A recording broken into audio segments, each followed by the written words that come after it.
Success transcends cities. As one of the world's most respected business leaders, I know what it takes. Join me now as I sit down with fellow leaders and we share our insights into how you can be successful. My name is Jeffrey Hayzlett, and this is All Business.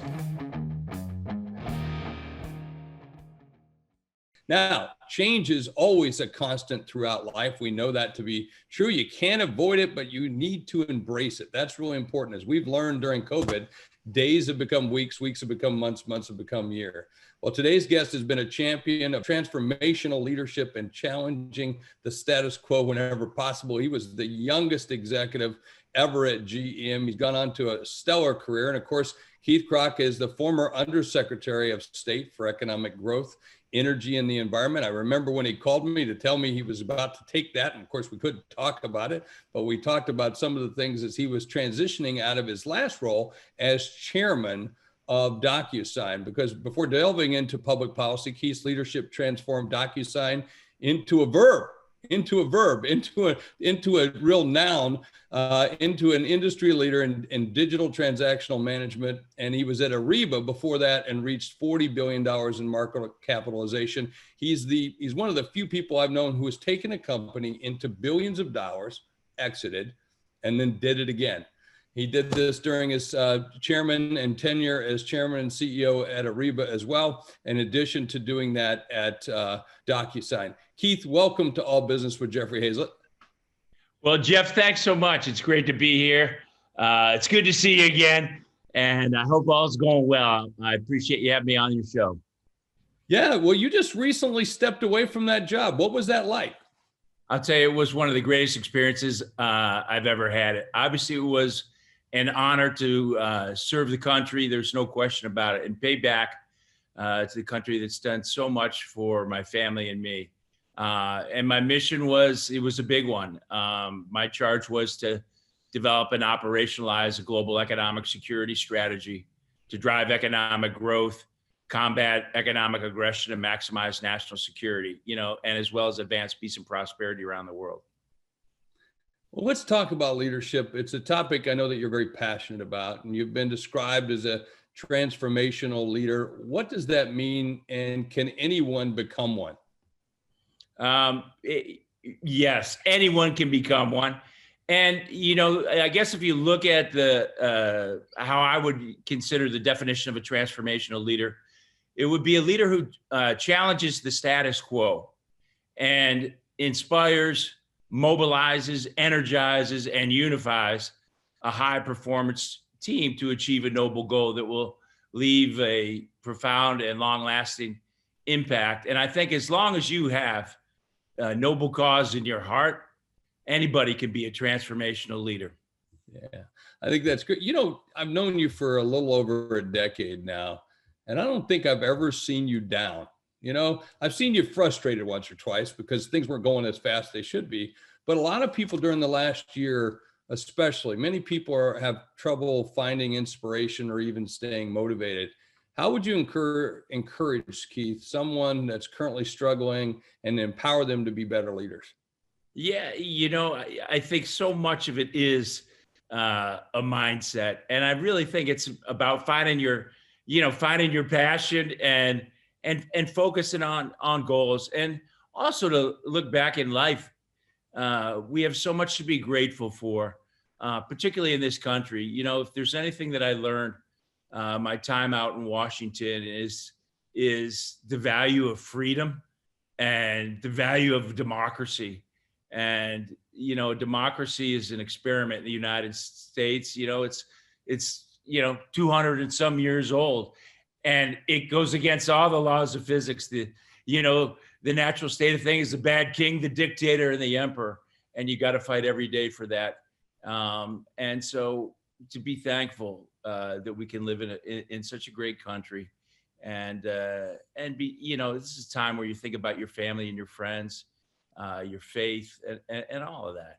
Yeah, it's a big part of it. I know you've always been someone who's challenged the status quo, yet we're kind of always taught to play by the rules. Let me ask you a question about this. How far do you push? Have you ever pushed too hard? I've probably pushed too hard a few times. And it's one of the things that we always talk about in terms of our playbook and our team rules. The team rules is third team rules to always raise the standard of performance in everything that you do, but also to maintain your integrity. So, in the business world, we do a whole bunch of prototypes. We do experiments in the field. We would go over the edge. But when it comes to things like how you treat people, your integrity, how you run your financial books, don't even go up to the edge. So I think it depends on what. And I think, in terms of building companies at hyper growth, there's been times I've burned people out, and I would call that going over the edge. I burnt myself out.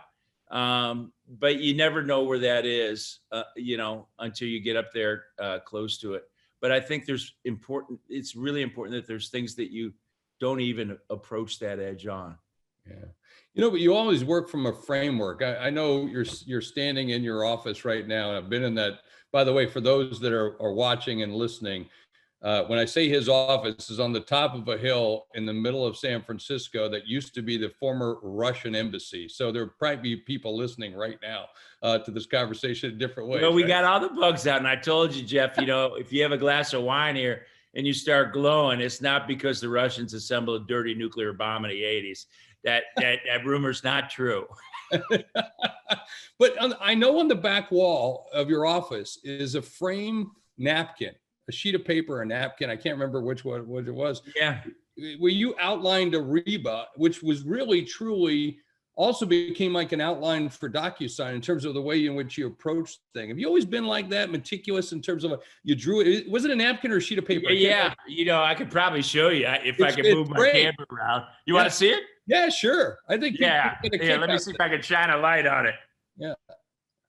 So can you see that? There it is right there. Yeah. Yeah, we can see it. Yeah. So that's the original architecture drawing of the Arriba network that now does $7 trillion worth of transactions per year on the Arriba networks, more than all the trade in the Western Hemisphere.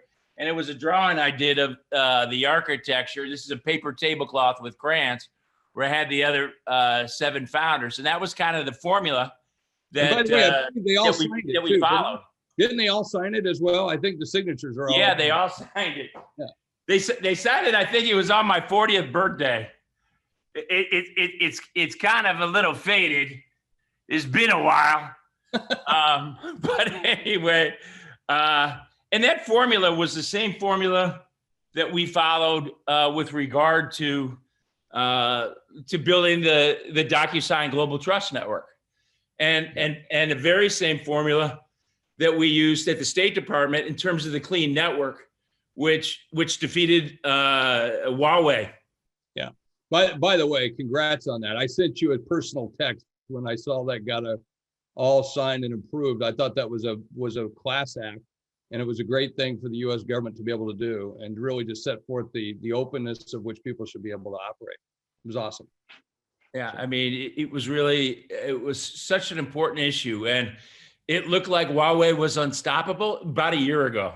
And that's when we formed the Clean Network, which is an alliance of democracies and companies that operate under democratic values. So it's really a coalition. That was the key. And it follows so many of the same principles of the DocuSign Global Trust Network, as well as the Arriba Network. And I brought 12 results-oriented executives, most of them from Silicon Valley, out to the State Department with me. And it was really, it was a big deal because Huawei is the Chinese Communist Party's most important company. It's the only company in China with a worldwide brand. And it is the backbone for their surveillance state that commits all the human rights abuses in Xinjiang, where they're committing genocide right now with the Uyghurs and the other Muslim groups. So it was really, really critical. And that core technology and all 5G as well across the world. I mean, they've got a lot of different pieces that are components of that. You've led a number of companies, including DocuSign, which we mentioned, become real leaders. I mean, Arriba was one of those. DocuSign, you've been on board of other companies. When I first met you, it was about me going on a board of a company that you were already on the board of. And then within a week of me getting on the board, we sold the company. But nonetheless, we'll go on from there, right? So I must have had a lot to do with that. But it was a nice cash out for a week's worth of work. But how do you go about assessing the problems that exist? Because in essence, what we're all trying to do is solve a problem, and that's what we look at. And how do you do that and push towards excellence? What's the process like? What do you go through when you start looking at that? Well, I kind of go back to the scientific method that they teach you, in junior high. And it's kind of a 7-step thing. I mean, the first thing is you got to define the problem and frame the problem. And that is one of the most important things. And so, for example, when you're on the board of directors of a company, the most important thing that you can do is frame the issues and frame the problems. So that's step one. Step two is collect the data. I'm a big believer in data-driven, solutions. The third one is doing an analysis of that data. Look for, kind of triangulate it, try to find some conclusions. And that's your third one is conclusions. Then what are your different options based upon that? Then make a recommended option and then a plan of action. And I always think thinking is no good unless action results. So the execution side of the equation, I think, is really important. And, being a CEO and stuff like that, if somebody would bring me a problem, it's like, hey, bring me a solution with it, right? You expect that. Now, every now and then, a problem arrives on your desk that there's no answer for. And the mere fact that it arrived on your desk and you have a great team working for you, it just means that there's only a probability of success in the solution. So when that happens, what do you do?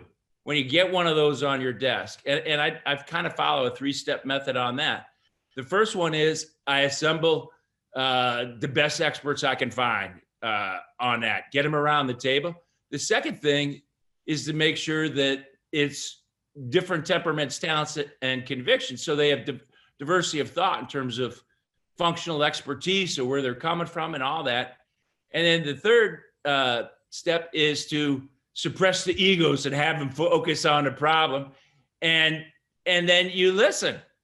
And then you've got to pick one of those. And so that when you go to bed at night, you can sleep and say, I had the best brains and they focused on it and it was diverse.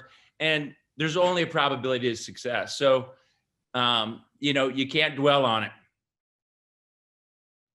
One of the things I'm always impressed by you, Keith, is the talent and the team that you attract.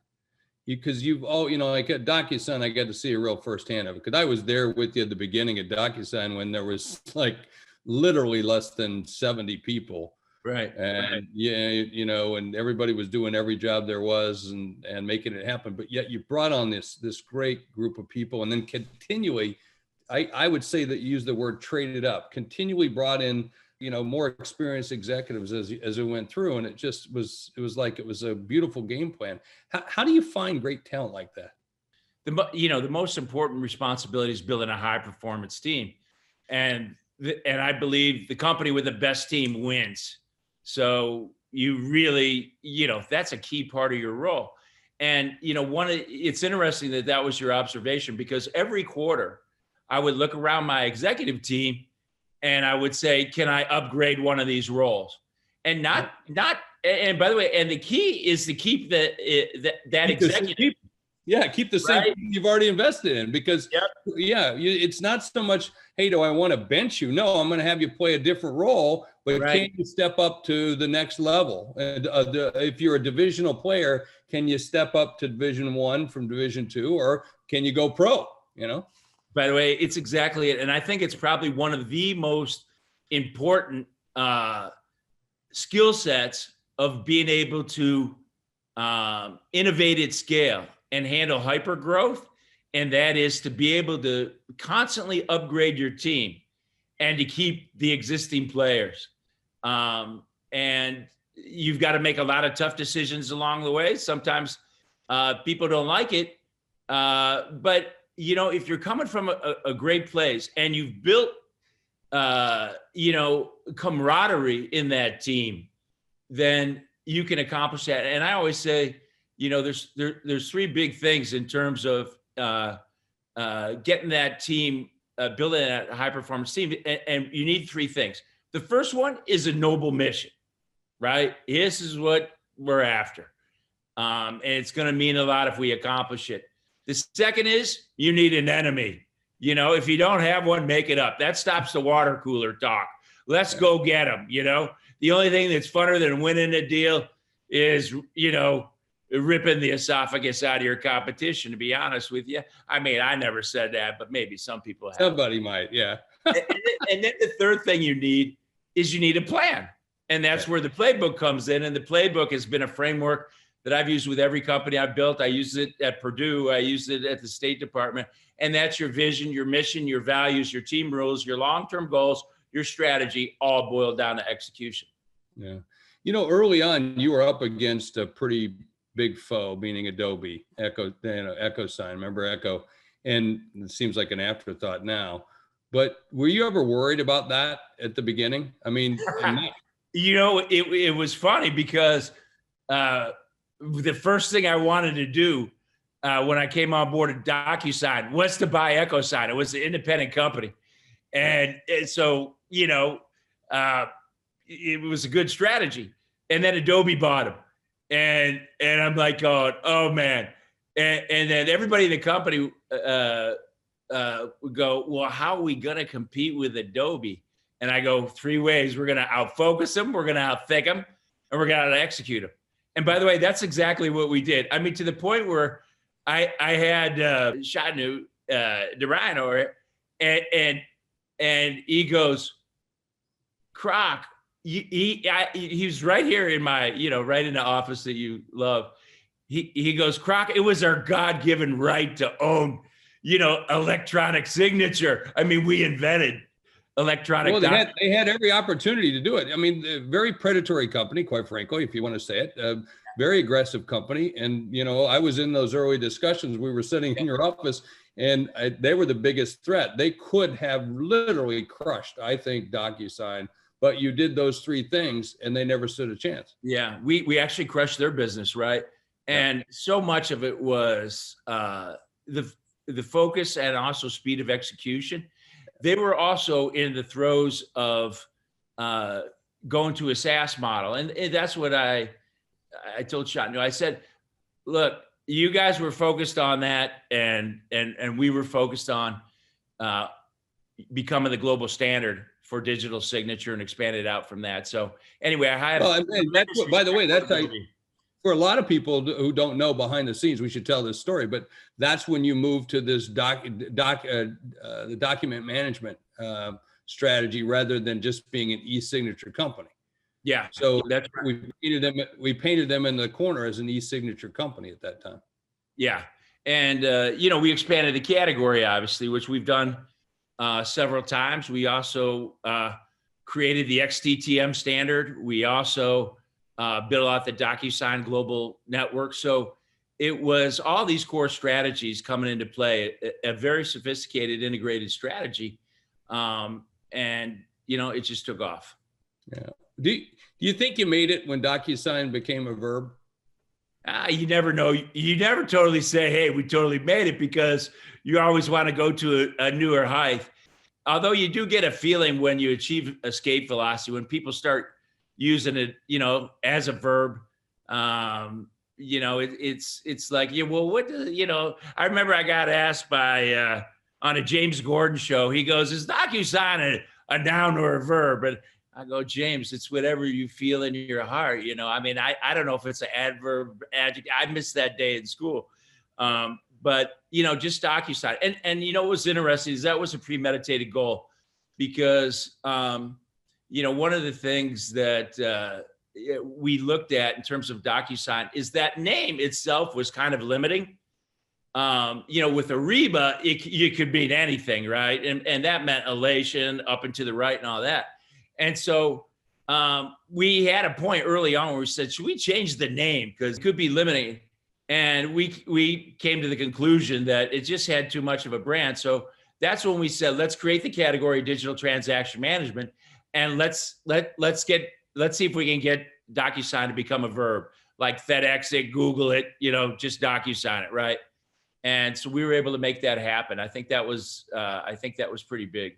When you sit down with Tom was the founder of the company, and you saw, you were an investor, was not an officer or founder of the company, but you stepped in that role. What did you see? I mean, I remember when I saw DocuSign at a sales conference that was run by Gestetner and Gerhard Gestetner. I saw that booth at that show, and I called my son and said, find out about this company. This is going to be big. And I saw the value of it right there. And that's how I remember calling you guys to start talking to you about, hey, what are you doing? How you doing your marketing? What do you, what's going on with it? What did you see? Yeah. And then what made you say, hey, I'm putting money in this thing and I want to go? Yeah. So Tom Gonser came to see me over at Benchmark, and I had no desire to go back and be a CEO at that point. And, but I looked at it, and probably there was, I don't know, back then probably 20 people in the company. And then I ended up joining as the chairman of the board, and then later, a year later as the CEO. But I looked at that and I said, you know what? I bet most people think this is going to be a feature of Adobe. You know what? I know exactly what to do. The play to run. And it was very similar to the Ariba play, where we could create a category, we could brand it, we could create a network, we could build a big advisory board, we could get the most powerful high-tech companies in the world to invest in it. We could isolate the competition and step on their air hose by giving sign-in away for free. There are a number of things that we did to build the category king, right? And I always look at it, there's three dials. The first dial is growth, revenue growth. The second one is cash flow. The third one is market power.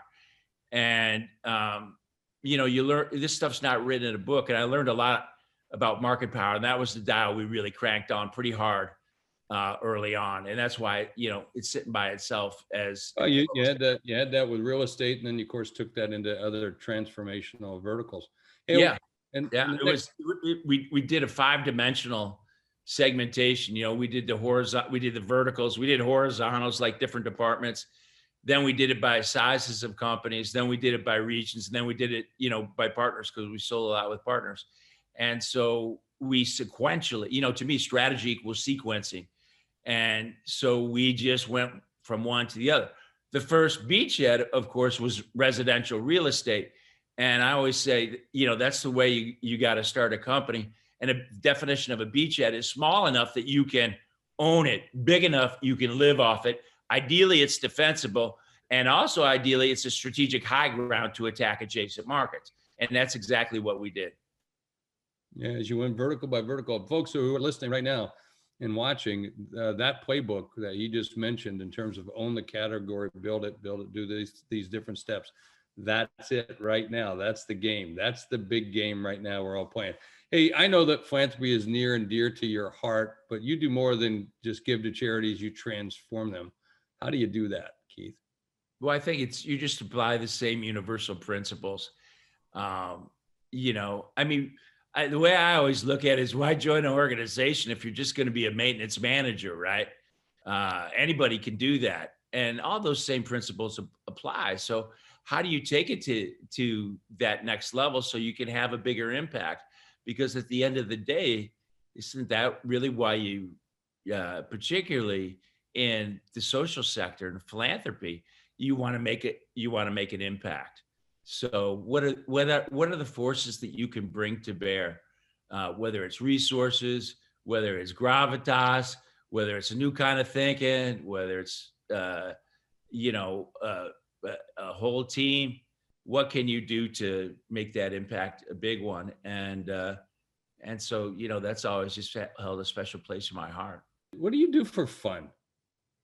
What do you do? Well, I've got 5 glorious kids who are just the apples of my eyes. I got 8-year-old twins, and then I've got a set of older kids in their 20s and 30s who are hysterical. Actually, the twins are hysterical. I've got an incredible wife who says yes to life. So, I mean, that's what my family and my friends. I'm a people collector. I mean, you know that. I mean, some people collect coins and stamps and postcards. I collect people. And I think for me, I'm a real student of human nature. And so I love that aspect of it. What's next? What's next on the horizon for you? Boy, I don't know. When are you running for the United States Senate? No, seriously, I've said this to you a million times. When are you going to run for the Senate? Well, hey, you know what? I'm just coming back from Washington. As I said, it was a great experience, and to have the China remit, which was a total bipartisan remit. I mean, the whole China challenge is the biggest unifying bipartisan issue in Washington. If it's not the Senate, maybe governor. I think there could be some good changes out there. Come on, you can announce it here. No one will say a word. I just want to. I really enjoyed serving my country. I think it was definitely the most interesting thing I've ever done in my life. The most, fulfilling. And one of the guys I brought, Mark Carlson. We've built like 7 companies together. We went to school at Purdue together. We were at GM together.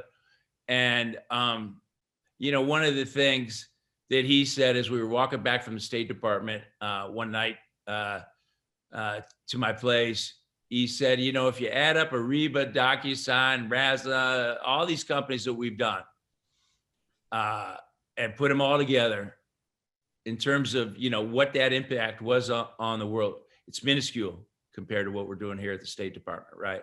I mean, one of the big remits as Undersecretary of State was during COVID, because I had responsibility for infectious diseases overseas. And we put, Hero, my former chief of staff over at FEMA, he brought over billions and billions of PPE. We were also responsible for repatriating 100,000 United States citizens when COVID hit. I'm talking to the CEO of FedEx and UPS for the PPE. I'm talking to United Airlines, American Airlines, Delta Airlines, because at that time they weren't flying, so people wanted to come home, and we were able to pull that off. It's the biggest repatriation of American citizens in the history. And things like that. And that's a tough act to follow, I think. But anyway, I think my ultimate legacy will be, more than anything else, not the companies I built or things like that, but I think it will be the people that I've mentored along the way. And I think that is that's the ultimate of the legacy. And my dad always used to say, you never know if you're a good father until you see your children's children. And, you don't know if you're a good mentor until you see your mentee's mentee. And that's a big passion of mine. As you know, we built the Global Mentor Network, which has been tremendously successful with Jay Fiore and Tweebu running it. That's fantastic. Yeah. Well, appreciate it. Thank you so much, Keith, for being a part of the show today. It's always a good time when I sit down with Keith Krach. As you can see, we have known each other for a very long time, and every time I sit down, it's great to hear from a consistent, successful leader. Change and transformation are definitely a constant in business, and as Keith has taught us, as long as you have the right framework and surround yourself with a high-performance team, you'll have a winning combination. He's a living example of that, and he's used the same playbook, which again was started on paper with a crayon, time and time again with every business he has built. And he always seems to surround himself with amazing talent that he keeps building upon. I couldn't agree more with Keith when he said that the company with the best team wins. Thanks for watching. I'll see you next time on All Business with Jeffrey Hayzlett right here on C-Suite TV.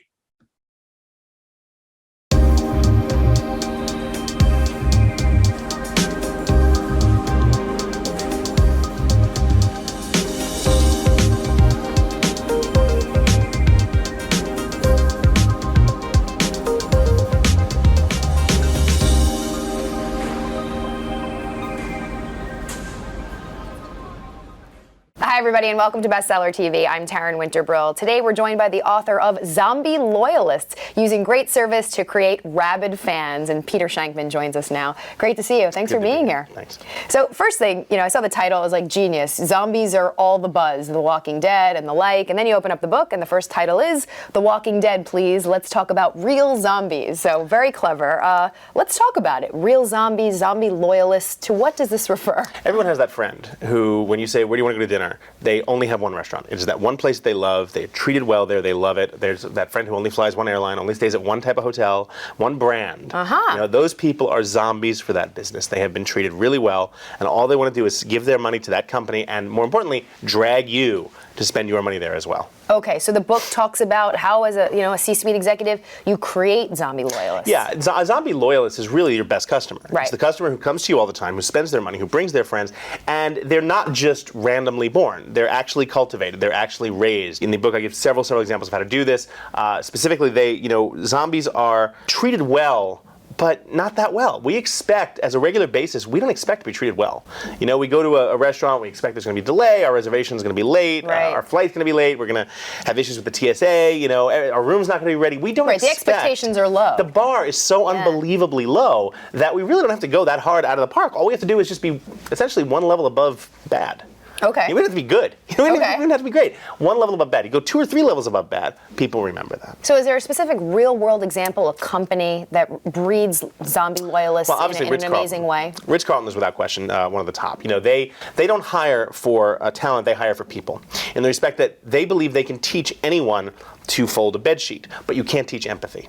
Interesting. You can't teach how to know what a customer is thinking. You can't teach the desire to help. That's massive. And so building that, creating that level of empathy with your customers, with your clients, and most importantly with your employees has to come from top down. It has to start from the CEO and work its way to the bottom. So what are some of your tips, strategies, techniques as a C-suite executive? How do you, do what Ritz-Carlton is doing? Well, a study came out last year that said that 88% of all businesses, CEOs especially, believed that they were providing stellar customer service. Then they interviewed the customers of those businesses. 8% said the same thing. Wow. So there was a massive disconnect. Big disparity. Massive disconnect. So one of the first things to do is really unsilo.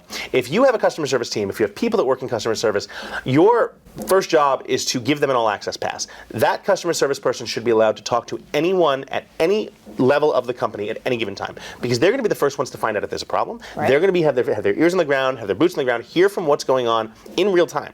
If they first have to go through their chain of command, then to a lawyer, then legal, then marketing, right. by the time it gets to the CEO and someone's ready to take action, you've lost 100 customers. So get rid of the red tape. Just have direct access. You know what? Hey guys, I've gotten 2 calls about this morning. This could be a problem. Let's jump on it. Got it. It has to permeate through the company. If the CEO doesn't invest in the power of nice and doesn't believe that his job is to create amazing customers that will drive revenue. There's a story in the book I really like, because you say the best way to get new customers, you say it's not from advertising, not from PR, not from social media, you say it's from existing customers, and you talk about this vest that you actually wear. Yeah. So tell the viewers the key is be awesome to the customers you have to get the customers you want. I sit on the advisory board of a company called the Scott E-Vest. It is a phenomenal jacket. They make like 100 different pieces of clothing. I wear this jacket. It has probably 75 different pockets in it. Whenever I travel, that's my luggage, essentially. 75, like 75 pockets in this jacket. Right. Okay, I've done 5 days in Asia with nothing but this jacket. Right. And you can store an extra pair of pants in this jacket, your laptop, your iPad. And when you go through security or onto the plane, you just wear it.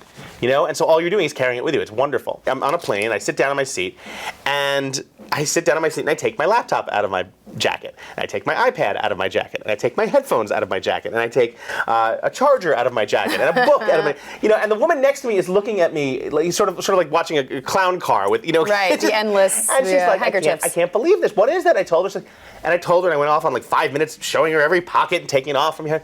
She's like, that's the most amazing thing I've ever seen. And she uses the in-flight Wi-Fi and buys like 5 of them as Christmas gifts. Amazing. And about an hour or 2 later, she sees the ad in the Sky Mall catalog. She says, is this the jacket that you're wearing? I'm like, yeah, that's because you do a much better job in this advertisement. Right. And that's really when it hit me.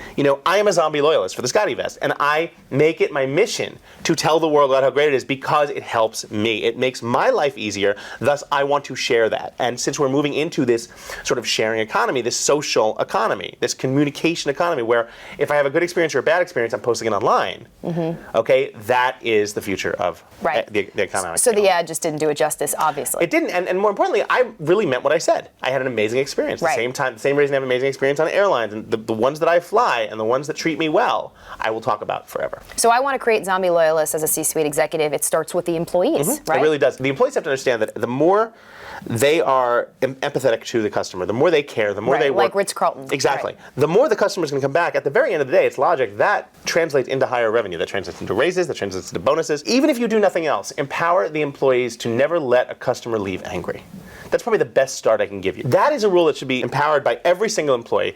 Don't let the customer leave angry. I've heard CEOs who get this and who have said, you will never get fired for spending extra money to make a customer happy, but you will get fired if you don't, and they walk out the door. There you go. You talk about this concept, preemptive striking. What do you mean by that? Well, the concept of preemptive striking is, again, working with those customers, doing something that might be a little out of the blue. We worked with customers in retail where we've taught them to identify what a customer is thinking as they walk in the door based on body language. So if you're a hotel, okay, if someone's at a hotel and you walk in and you're frazzled. Are you frazzled because you had a bad, scary flight? Are you frazzled because you're a woman traveling alone? Are you frazzled because you just got off a call with your husband and the kid's not doing well?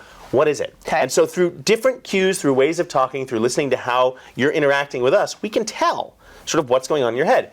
Bad flight? You know what? We'll take your bags up to your room. Here's 2 drink tickets. Go have a drink. You Really should probably smart. use one. It's not big things. It's little tiny things over and over and over. You don't get a customer to repeat because you do one major thing. You get them because over and over and over you're doing little things that are just unexpected. How do these zombie loyalists remain loyal? Again, it's Stay true to their name. Stay true to their name. We, again, live in a society where we expect to treat it like a number. Know the person's name. Eye contact. The simplest things in the world make the biggest difference. So what happens if and when you do lose a zombie loyalist? How do you go back? Can you get them back? Yeah, you can. You're going to screw up. There's no question about it. No one expects you to be perfect. You're going to make a mistake. An order's not going to be filled right. The steak's not going to be cooked right. There's going to be a finger in your chili. Something's going to happen. We get that, and we expect that.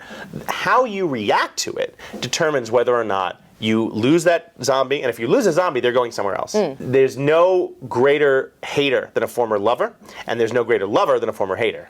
True. Okay, so if I'm loyal to you and all of a sudden you start screwing up 3, 4, 5 times in a row and don't do anything to correct it, see ya. Okay. But if you do screw up once and you go out of your way to fix it, again, nothing major. You know, the steak's cold. Oh my God, you know that's horrible. I'm gonna get you a free drink while you're waiting. You know what? There's a 15-minute delay on your table. Stayed a little later than last time. Here's a drink. Here's an appetizer. It's on me. No worries. Right. You know, something as simple as a tweet. When someone tweets out, God, the restaurant was really packed last night. What a bummer. You know, hey, saw your tweet. It definitely is. Next time you come in, ask for me. I'm the night manager. I'm going to make sure you get taken care of. Right. Simplest things where we're treated as a human being. Empathy. Again, empathy. Talk about the intensity that social media has in relationship to these zombie loyalists. Well, again, 99% of all issues that are brought up on social media either could be avoided before they hit social media, or once they're on there, could be fixed easily. You know, there's nothing worse than a company that has a social media presence, i.e. has a Twitter account, has a Facebook account, and yet doesn't respond. That kills me. What's the point of having it? Exactly. Right. That's even worse than not having one to begin with. But again, the majority of these problems can be fixed long before they ever have to hit social. And once they do hit social, a quick fix, you know, hey, you know what? We saw that. We're going to make this right. Is pretty good. And also, going out of your way to do things beforehand. United tends to do this. They tend to respond to people, hey, flying United, you know, on my way to Florida, vacation, you know, and they'll say, the person monitoring the Twitter account, have a drink for us, enjoy your trip. Lovely. Oh my God, a $4 trillion company just noticed little old me. That's all. You don't need more than that. And what that does is that builds those loyalists so that when there is a screw up, they back you. They say, you know what, we're not all going to turn against you because we've had good experiences. Everyone's allowed to mess up once. So United's one. I was just about to ask you, what are some companies that are doing right by the social media zombie loyalist equation? Yeah, I mean, look at Morton's Steakhouse. Morton's Steakhouse is great in the respect that they are very, very powerful. Every time you make a reservation at Morton's, they ask you if you're celebrating anything. I go there all the time. A lot of times I just go there because I like food. But on occasion, But there's a lot of steakhouses in New York. You live here and you choose Morton's. And there's a reason for that. And again, it comes down to the experience. If I have the ability to go to Ruth's Chris, Morton's, Del Frisco's, whatever, everywhere I want to go, I go to Morton's because of how I'm treated. It's not the difference in a $4 price difference in a porterhouse. It's how I'm treated, how they know you, how they know who you are. What Morton's does when you make reservations is they call and they say, are you celebrating anything? And if you say, oh yeah, it's my wife's birthday, or yeah, it's my assistant's, whatever.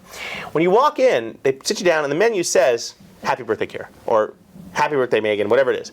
Is it printed? It's printed. Amazing. The next 45 minutes, my wife, my assistant, whoever, is photographing that, Instagramming that, posting on Facebook, and I can't get a drink. So, you know, that's that beauty of the... And you can't have a conversation because he's on her phone. Exactly, Right. but it's that little tiny thing. What did it cost to print that menu? Really nothing. Right. You know, and look at what that's done. If you Google Morton's menus, there are thousands of them. It's such a small, thing, but measure the reaction, That's the chain key. reaction. Oh, look at that, I'm going there for my birthday. Right. There's a coffee shop in the Lower East Side that every employee is empowered to give up to 40 cents off every cup of coffee as a whatever discount. So you are looking at your receipt and say, oh, 40 cents off. Nice butt discount. All right, my day's made. You take a photo of that goes online. So funny. It's those little things that cost almost nothing that really, really benefit. You also talk about something in the book called Brains. I wrote a book on zombies, obviously. So, you have to incorporate an acronym for that. Brains stands for Bring Random Amazement into Normal Situations. Bring random amazement into normal situations. Okay, so how do you do that? It's the little tiny things. Okay. It's the eye contact. It's the name on a menu. It's the, you look like you're having a bad day, here's a drink. It's whatever it is. Do you often find that there's a disparity? Are you often amazed by how, people are not getting it in such a big way? Or are you finding as time goes on, people are getting it more and more? I like to think that they are, and they're starting to, but it is a process. I mean, you look at certain companies, where you would think that the first thing they would do is cater to everything you want. High-end hotels, and you're waiting 45 minutes for someone to check you in. You're waiting 3 hours after check-in time for your room to be ready. I mean, things that you just wouldn't expect. Oh, it's a busy day. Well, that should have been planned for. If New York City can handle 200,000 people coming in for a climate conference on one day and then the UN General Assembly the next, you can handle the fact that, hey, it's 3 p.m., a lot of flights are landing. Right. Get the rooms ready. Get it right. Would you agree, though, with the advent of social media, really, these zombie loyalists? I mean, the whole landscape has changed. I mean, did companies have as many zombie loyalists pre-social media? Yes, you just didn't hear about them as much. Okay. Now, when a company does something great, everyone knows about it. When a company does something terrible, everyone knows about it. Okay. So the key is, how can you make sure the great is much more than the terrible? So even aside from the C-suite executive, for the new business owner that's just starting out, it's a matter of not just pleasing people, but doing the extra little things. And again, the extra little thing, but it's so simple. Well, there you go. Well, there's a lot to learn if you're a customer, if you're a business owner, if you're a C-suite executive. And the book is called what? Zombie Loyalists Using Great Service to Create Rabid Fans. There you go. And if you'd like to purchase the book or see excerpts, all that jazz, go to our website, csuitebookclub.com, c-suitebookclub.com. And thank you, Peter, so much for joining us. We'll see you next time right here on Bestseller TV.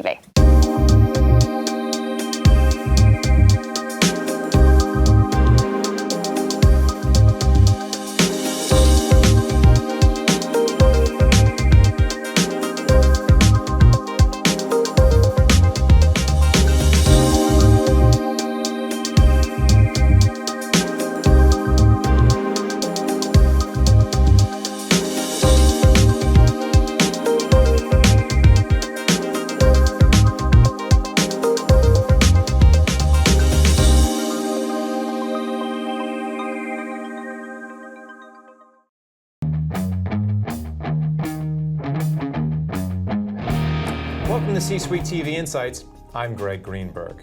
When choosing investments for their retirement accounts, most people stick to good old stocks and bonds.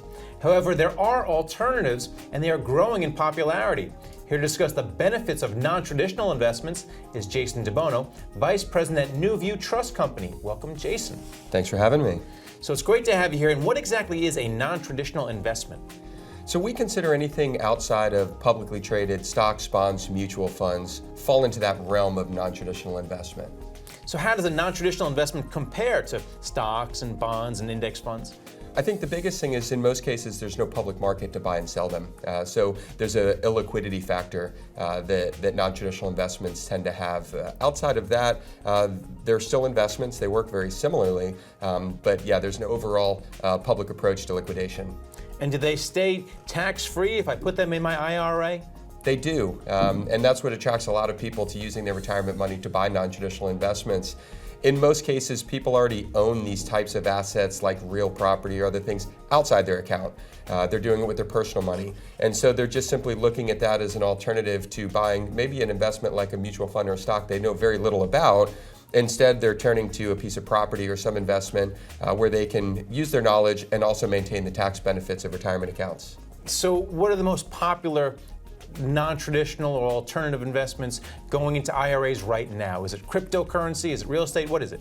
It's still real estate, ultimately. Real estate or related investments, promissory notes, mortgages. But we see a tremendous amount of private investments into hedge funds, private equity, private companies, packaged up investments that are still private in nature and non-traditional. And we do see some cryptocurrency as well. So are private companies using this as a way to raise money?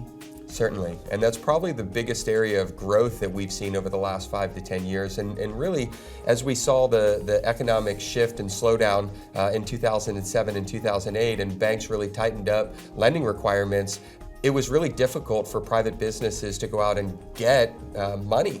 And so we saw a lot of private companies turn into, finding creative ways in raising capital from individuals, and IRAs are a major piece of that for a variety of reasons. So how does NewView make the process easier for people looking to put non-traditional investments into their IRAs? So NewView is a custodian. We're a passive custodian. We're not financial advisors. We don't provide investment advice or endorse investments.